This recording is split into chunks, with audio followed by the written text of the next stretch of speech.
1년이 쌓였다고 생각을 해보세요. 그러면 우리 소상공인들 같은 경우는 사실 갑자기 어디서 몇 천만 원을 구하려고 그러면 사실 어렵습니다. 왜? 내가 생활도 해야 되고 뭐 또 해야 되다 보니까 그냥 이 돈을 갖다 그냥 쓰신단 말이에요. 그러면 세금 낼 때는 뭐 현금 서비스를 받는다거나 아니면 어디서 뭐 누구한테 빌려야 된다거나 이런 상황들이 많이 벌어집니다.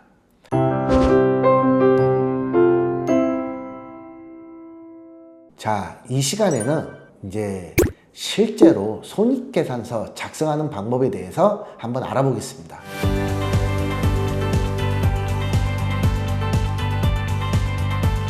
이 표를 보시면 매출액 아까 말씀드린 것처럼 그 다음에 영업이익 그리고 경상이익 이렇게 나눠 볼 수 있는데요. 자, 매출액이 보통 3천만 원이 나왔다 하면 저희가 보통 식자재 원가율을 40%를 상정을 했습니다. 그러면 3천만 원 팔았을 때 1,200만 원이라는 식자재 원가가 발생을 하게 되죠. 그 다음으로 식자재 원가와 이제 크게 나누어지면 뭐가 있냐면 판매 관리비라고 합니다. 저희가 판관비라고 하죠. 근데 이 판관비에서 대부분 인건비와 임대료와 그 다음에 공과금까지만 생각을 하십니다, 보통. 그런데 여기서 보실 때 저희가 아르바이트 0.5명 해서 200만 원. 물론 여기는 일하시는 사장님들의 인건비는 지금 배제를 해 놓은 것입니다. 그 다음에 4대 보험이라든지 그 다음에 식비, 우리가 이제 일을 하게 되면 직원들도 밥을 먹어야 되고 어제 사장님들도 식사를 하셔야 되니까 식비, 예, 대략 40만 원 정도 책정을 했습니다. 보통 1인당 20만 원 정도 책정을 해 놓으면 맞습니다. 그리고 퇴직금, 인건비의 10%를 반영을 했습니다. 내가 이제 직원을 1.5명을 쓰든지 2명을 쓰든지 3명을 쓰든지 거기에 맞춰갖고 급여의 10%는 퇴직금이다 라고 이렇게 계산을 하시면 맞을 것 같고요. 그 다음에 임대료는 아까 말씀드린 것처럼 예시로 들은 것처럼 300만 원 책정을 했습니다.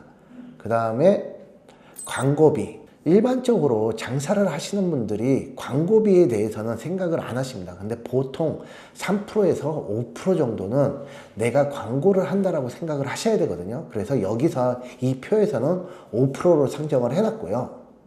그 다음에 아까 말씀드린 것처럼 내가 최초 투자를 했습니다. 최초 투자를 했으면 거기에 따라 갖고 이게 노후화가 되잖아요. 그러면 일정 시기가 되면 보수를 하든지 리뉴얼을 하든지 아니면 소모품들은 파손이 돼서 재구매를 해야 되는 경우들이 생깁니다. 그래서 감각상각비를 계산해 넣었고요. 그래서 보통 일반적으로 지금 5%를 여기서는 상정을 해놨습니다. 이 5%를 상정한 건 뭐냐 하면 내 투자비를 5년 상한으로 잡았기 때문에 5%를 상정을 했고요. 내가 뭐 매출 대비 뭐 얼마를 해서 뭐 3년에 뭐 나는 리뉴얼을 해야 된다 아니면 3년 뭐 계약을 했다라고 하면 3년으로 계산을 해야 되겠죠. 그럼 거기에 따라 갖고 프로테이지는 조정을 하시면 됩니다.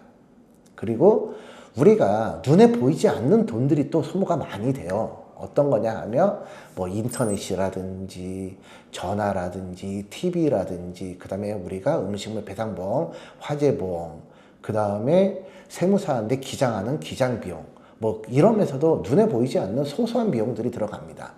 이런 것들을 보통 대략 2, 3% 정도 책정을 하는데 지금 여기서는 일괄적으로 50만 원 정도 책정을 해서 1.7%로 책정을 해놨습니다.